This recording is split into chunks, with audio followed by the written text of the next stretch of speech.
పప్పు ఆకుకూర వండుతున్నానండి. పప్పు అండి ఇది. కొద్దిగా అల్లం వెల్లుల్లి పేస్ట్ అండి. పప్పులో అల్లం వెల్లుల్లి పేస్ట్ వేస్తుంది ఎవరబ్బా అనుకోకండి. పప్పులో అల్లం వెల్లుల్లి పేస్ట్ అయితే చాలా రుచిగా ఉంటుంది. కొద్దిగా పచ్చిమిర్చి అండి. ఆకుకూర అండి. ఇది పాలకూర 2 కట్టలండి. తోటకూర 1 కట్ట.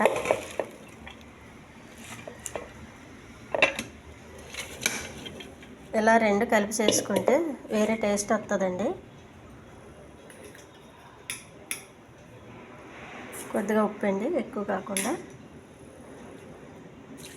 1 గ్లాసు వాటరు స్టవ్ మీద పెడతానండి, కుక్కర్లో పెట్టి. నేను టమాటా వేయట్లేదండి, చింతపండు కూడా వేయట్లేదు. ఇది చింతపండు అంత పులుపు ఉంటుందండి, అదొకటి.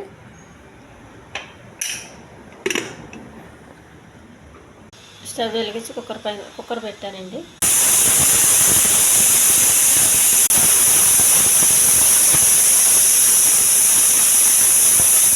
తొమ్మిది విజిల్స్ వచ్చినాయండి, చాలు. ఇంకా పప్పు ఆఫ్ చేస్తాను. పప్పుకు కావాల్సిన తాలింపుకండి స్టవ్ పైన గిన్నె పెట్టాను. కొద్దిగా ఆయిల్ అండి తాలింపుకి.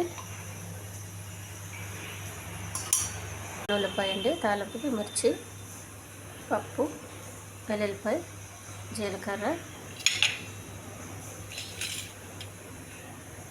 కరివేపాకు. ఉల్లిపాయ వేద్దామండి ముందుగా. కొద్దిగా వెల్లుల్లిపాయ, కొంచెం కరివేపాకు, కొద్దిగా జీలకర్ర,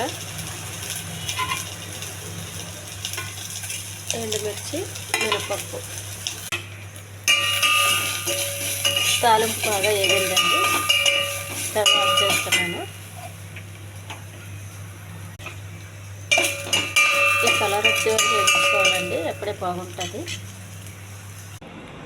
పప్పును మనం దీంతో కొంచెం మెత్తగా చేసుకోవాలండి.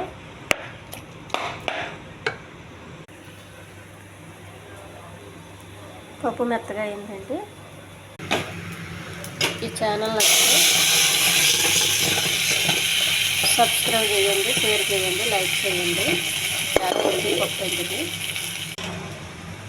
ఈ పప్పు అన్నంలోకి, రెడ్ రైస్కి చాలా బాగుంటుందండి. చపాతీకి కూడా చాలా బాగుంటుంది. చాలా హెల్తీ పప్పు అండి ఇది.